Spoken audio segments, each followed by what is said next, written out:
Carri allegorici e gruppi, esibizione e sfilate, entra nel vivo Raffadali in maschera, promossa per la prima volta fuori tempo dall'amministrazione comunale, una sorta di manifestazione supplementare del tradizionale carnevale. La kermesse voluta dai giovani oggi al suo terzo giorno, festa, entusiasmo, colori e suoni sotto la direzione artistica di Giovanni Gentile caratterizzano le serate di questo singolare avvenimento che si concluderà domani. Superate alcune difficoltà proprio del divertimento, domani si conclude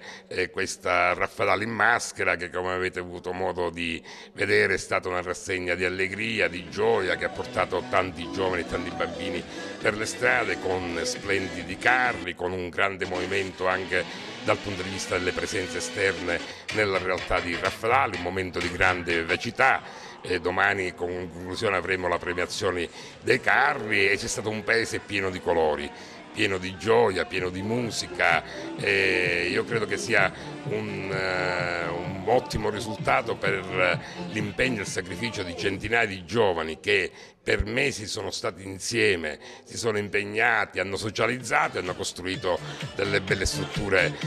come quelle dei carri. Sono cose affidate ai giovani che possono avere degli intoppi, ma hanno comunque questa grande forza della spontaneità, della ricchezza, della creatività, della vivacità e dell'allegria. Io credo che i Raffadali e i paesi viciniori hanno trascorso 4 giornate di intenso divertimento, di allegria, un'esperienza sicuramente da proseguire e da continuare.